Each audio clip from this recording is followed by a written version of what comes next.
Hi, everybody. I'm Carl Creasman. I'm the current president of the Faculty Association here for Valencia. I'm joined by Dr. Shugart here. We decided this year for Academic Assembly, we were going to have a guest speaker. And so to provide more time for that and also to allow for there to be some afternoon activities, that we were going to sit together and have a conversation about some of the questions. As many of you know, in the afternoon or the second part of Academic Assembly, Dr. Shugart often answers questions, Q&A style, that come from the audience. So I've tried to put together a list of questions. Hopefully I haven't left anything out, but that we could come to you with.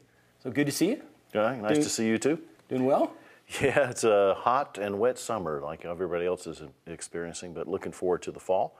And if we don't cover all the questions people have here, they can email me, call me, buttonhole me in the hall. I enjoy the give and take, the spontaneous back and forth, and it's hard to know what people are wondering about. So ask away. I should say I haven't previewed the questions, and there's no script, so ask away, and we'll do the best we can. Okay. So we just finished, as you know, or last year we finished the QEP, and that led us to our next big idea, which is the new student experience. And I thought that'd be a good place to kind of start. Christina Harding and the team have been working diligently this summer. But can you give us any update yourself on kind of what you've heard from them or how you think that's rolling out, the progress that they've been making? Have you got any update from the team there? I think one of the most significant projects in Valencia's portfolio that's related to our long student-centered and learning-centered journey is the new student experience. And it's been several years in the making. In many ways, it grew out of the Foundations of Excellence review we did, that was nearly 5 years ago. Right. And faculty have been in conversation about what to do with that information about what students really experience in their earliest encounters with Valencia ever since, and been building on that. We had the opportunity to connect that conversation to our accreditation process, which requires you to choose a QEP, as you know. So it's a full-fledged strategy to connect much more powerfully with our students in ways that help them plan for, engage, and succeed in college from the very first day. And there are several key components to that that most of the faculty would know.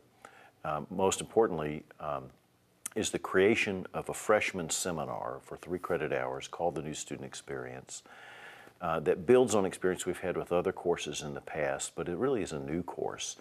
And they are to, every incoming new student will take this class eventually. We start this fall, and by next fall we think we'll be at scale to be able to make that claim.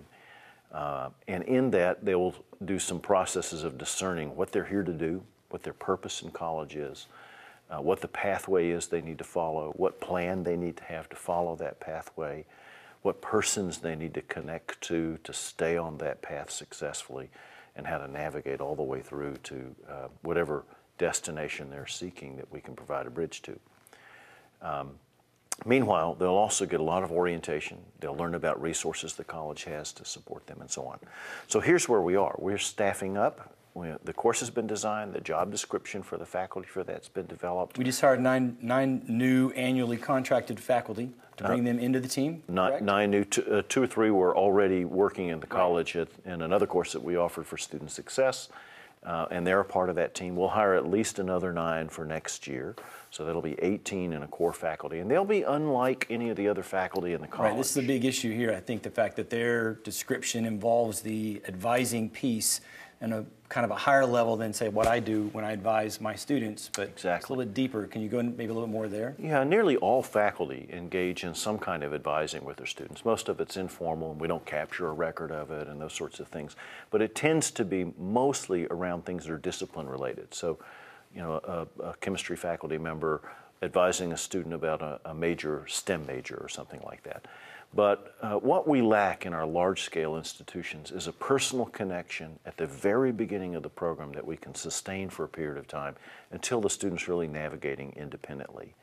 And we think connecting this course experience and the person that guides them through it to advising for the first stages of their experience at Valencia are just essential. So this will be a faculty role that's both a teaching role and formally an advising role. And my deepest hope is that we'll invent this as we go along together in a way that students have a deep personal connection to somebody they can depend on until they're in a position to be pretty independent. So it's in flux. I mean, it's a pilot. This is year 2, correct, of the 5 years? Yeah, I would say we're in scaling. We're not piloting anymore. We're scaling it up. But you do fine-tune things as you scale up. So those 9 faculty and some others were involved in a deep training and collaborative experience this summer. They're ready to go. They're already advising, in fact, this summer prior to the fall semester beginning. And we'll tweak it as we go along together. Right. Well, that was the point I guess I was getting at, that they'll be shaping as we go along, because we are kind of inventing a new, at least as far as this group's concerned, almost a new faculty role. Their 12-month contract, not the 10-month like I am. That's right. And their content expertise is different. Their process expertise is different. But they're going to be, I think, immensely influential on new students and help us to get them in the right pathway and keep them there. It's not meant to handhold exactly. We're not coddling students. We're guiding students. So it's more like a guide through the wilderness. But once you get into the wilderness and begin to know rock from tree, you have to assume some responsibility for yourself. So this is moving from being fairly institution dependent for your guidance to very independent, and these are the agents who are going to help our students get there. So one more question on this then. By what metric are we measuring? I mean, again, as I understood it, it's still like a 5-year plan that we will evaluate and see, was it successful, with, I guess, the potential, at least in my mind, if it's not successful, we're going to need to adapt or maybe do something different completely. But so what metric are we going to measure? Like all of our big initiatives, it's not a pilot, it's a project at scale, but they're all subject to evaluation as well. So on the front end in the QEP, they defined a number of metrics that we assess this by. I won't go into all the details, but they're things you'd be familiar with. That's right. They're things you're familiar with, like success in gateway courses, choice of major, persistence from term to term, and ultimately degree completion. Okay.